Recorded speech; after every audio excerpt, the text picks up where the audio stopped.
We don't take crease military cards here, old man. The teller sneered as the veteran pushed his crease flag ID across the counter. Customers at the branch laughed as people turned away, embarrassed for him, not the bank. 8 minutes later, the bank manager locked the doors, whispering, "Dad quarters is sending a team because of him. Who was this man? And what had he done to close an entire bank?" Welcome to Deep Story Dispatch. Let's uncover what really happened. Tuesday morning, Walter Hughes, 74, wore his faded military jacket, clutching a small card bearing the image of a folded flag as he entered the downtown bank branch. The line was long, yet none grabbed his attention. An old face, tired eyes, but straight posture, the real soldier. When his turn finally arrived, he placed his folded flag ID upon the counter, blurting softly, "I am here to withdraw my monthly." A bright-eyed teller with mascara scanned the card, wrinkled her nose, and then broke into laughter. "We don't accept crumpled cards here, old man. Is this some kind of joke?" A man standing nearby joined in the mockery. "Flag collector, huh? Go to a museum." No one defended him. Instead, a customer loudly complained, "Move aside, I'm late for work." Walter remained calm, replying, "This is my son's ID. He fell in Afghanistan." A security guard approached, whispering, "If you don't have real ID, please step aside." The teller tossed the card back onto the counter without bothering to apologize. Walter picked up his card, his gaze unwavering, though his lips pressed together tightly. Leaving the bank, he paused to look up at the sign reading, "Home of Real Service," displayed above the entrance. Perhaps only he still believed those words. The teller watched him shuffle away, already forgetting him as she called next to the waiting line. An older woman who had witnessed the exchange looked down at her banking slip, feeling a vague discomfort she couldn't quite name. She had almost spoken up, but what would she have said? Outside, Walter stood motionless on the sidewalk, his weathered hand protectively covering the pocket where he'd returned his ID. The morning sun illuminated his face, not angry, but resolute. No one inside knew in just 8 minutes everything they thought about service and sacrifice would be turned upside down. Walter lived alone in the suburbs, his wife having succumbed to cancer years ago. Their modest home, once filled with family laughter, now housed only memories in the quiet dignity of a man who had learned to carry his grief silently. Throughout his youth, he had served in military logistics, twice honorably discharged, taking home disabled legs and a folded flag personally presented by the president to his family when his son fell in battle. The wounds in his legs often ached during cold weather, a physical reminder of sacrifices long forgotten by most. His son, Lieutenant Mark Hughes, was an Air Force officer who died in Afghanistan in 2011. A pilot with distinguished service records, Mark had volunteered for a dangerous evacuation mission. His helicopter was shot down while rescuing wounded soldiers. At the funeral, Walter cried exactly once, then never spoke of that pain to anyone again. Since then, every month he visited the bank to withdraw his military benefits, carrying his folded flag ID, a small card, corner now torn, bearing the image of the folded flag given to fallen soldiers next of kin. The card was issued to Gold Star families, allowing them certain privileges and recognitions. Walter rarely used these benefits, but he carried the card as a matter of pride, his son's legacy in his pocket. Today was different. New management, new staff, no one recognized the significance of the folded flag. The branch had recently undergone a corporate modernization, focusing on efficiency over personal connection.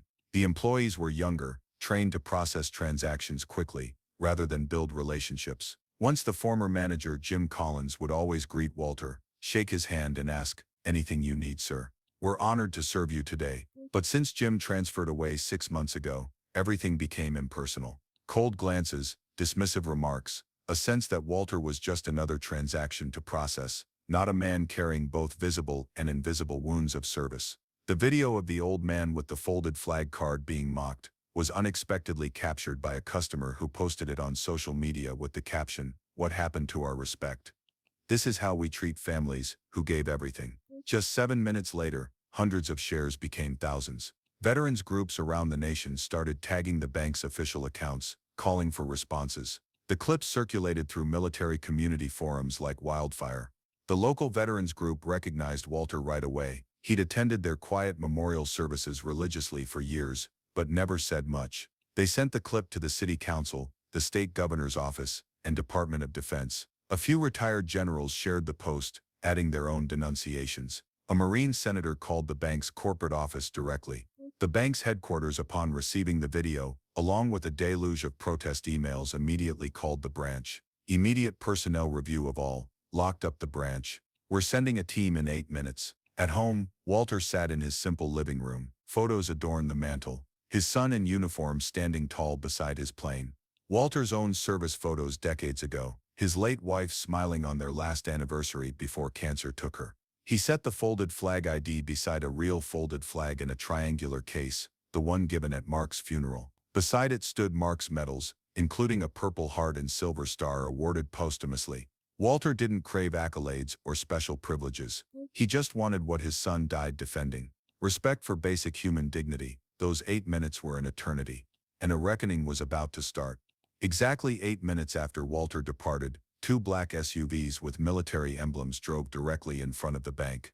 The branch manager paled as a team in military uniforms arrived, led by Colonel Robert Morris, personnel director at the Department of Defense. Colonel Morris asked for an immediate suspension of all transactions and asked all clients to leave the premises. Employees were called to a private conference room. The colonel spoke. "You all mocked a folded flag. That flag is given to families who gave everything for your freedom to work here." The video played on the conference room monitor. The teller broke down, stammering apologies. The security guard lowered his head. The manager had to read a formal statement. "On behalf of this branch, we apologize for not respecting those who gave everything."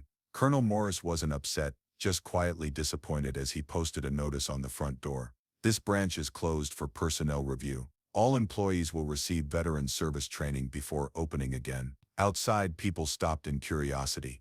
A group of young adults brought flowers and candles, setting them. "I had no idea what that card meant.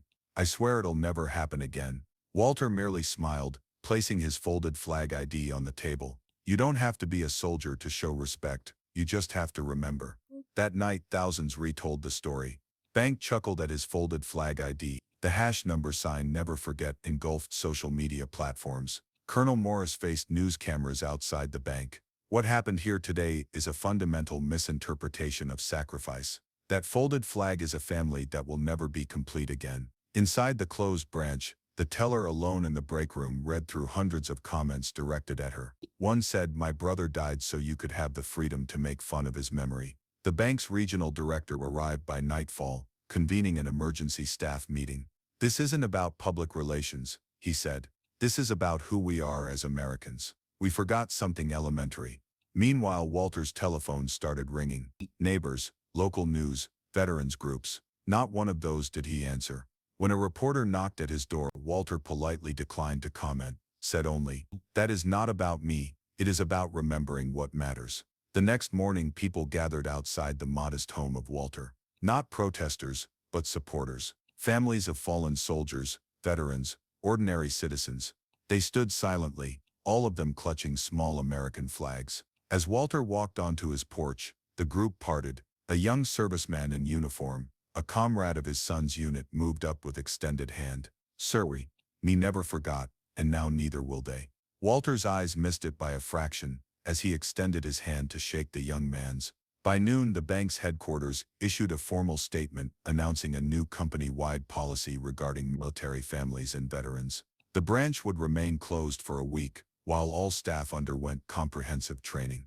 The teller who had mocked Walter issued her own public apology. "I failed to recognize something sacred. I'm deeply ashamed and committed to making this right." Walter watched none of the news coverage, read none of the online comments. Instead, he tended his garden, the same quiet duty he performed every day, honoring life by nurturing it just as he honored his son's sacrifice through dignified remembrance. Have you ever seen someone's sacrifice ignored or mocked? What did you wish you could have said in that moment? Share your story. Maybe it will help someone remember to show respect. 1 month later, the bank again was open, but this time the sign outside the entrance was new. "Every folded flag is a silent story. Thank you for your sacrifice." Whenever Walter came in to withdraw his benefits, all the staff would stand as he walked in to greet him with respectful smiles. The manager, who had undergone extensive training, personally escorted him to a private office where transactions could be conducted with dignity and without haste. The bank established a special line for veterans and Gold Star families, ensuring they never had to wait. Photos of local fallen heroes covered one wall with Mark's face centered and center, reminding staff at all times of the human cost behind the symbols they now recognized. On Walter's first visit after the reopening, a teller who had mocked him approached, tearfully offering a personal apology. Walter forgave her without hesitation, saying, "We all have moments when we fail to see what matters. What counts is how we change afterward." Once a young boy entered the bank, pointing to Walter's photo now displayed on the wall. "Dad, who is that man?" His father answered, "He's a father who lost a son." The bravest people are sometimes the quietest. Walter became the guest of honor at the local Veterans Memorial Ceremony. Given recognition, he spoke just one brief sentence. "Real honor is silent, but it never dies." Students from a nearby school wrote thank you cards for Walter. A young woman who had once been a teller also sent a letter writing, "I will always remember what you taught me," without saying a word. The community established the Honor the Fallen Fund, annually providing flowers and gifts to veterans' families. On Memorial Day, the bank became the primary donor, contributing a percentage of its profits to veterans' causes. The incident sparked a national conversation about recognizing military symbols and honoring Gold Star families. Training programs were developed for businesses nationwide, using the bank incident as a case study in customer service and respect. 6 months after the incident, the teller who had mocked Walter was invited to speak at a financial industry conference about respect and customer service. Her presentation, titled "The Day I Failed to See Honor," moved many to tears. She had transformed her mistake into a mission to educate others. Walter kept his routine unchanged. Bank, groceries, garden, but now people on the street recognized him, nodding respectfully as he passed. Children sometimes asked him about his son, and Walter found himself able to share stories he had kept silent for years. On the anniversary of Mark's death, Walter visited the cemetery as usual. This time he found the grave already adorned with fresh flowers, placed there by bank employees who now understood the significance of remembrance. A television producer approached, asking to tell his story in a documentary. Walter declined politely. "The story isn't about me," he explained. "It's about remembering what each folded flag means." The producer understood, creating instead a documentary about the meaning of military symbols and traditions, featuring Walter only briefly. At the film's premiere, Walter sat quietly in the back row. As the credits rolled, the audience spontaneously rose not for the film, but for him. Walter stood too, applauding the filmmaker who had helped others understand what he had always known. Not every story ends with medal or applause. Some heroes are remembered only by a folded flag and a father's quiet strength. When respect is forgotten, justice finds a way to remind us, sometimes louder than any word. On that day, a whole town learned the real meaning of service. And the folded flag, once mocked, became their pride. In banks across the country now, staff are trained to recognize not just official ID cards, but the symbols of sacrifice that some customers carry, because true service means seeing the person behind the transaction and the story behind the silence. The sign above the bank still reads "Home of Real Service," but now the employees understand what those words truly mean. For Walter and for all who serve in silence, it's no longer just an empty phrase. It's a promise kept. If you believe that every sacrifice deserves respect, not laughter, subscribe to Deep Story Dispatch. Here, true honor always finds its voice, and every folded flag is remembered.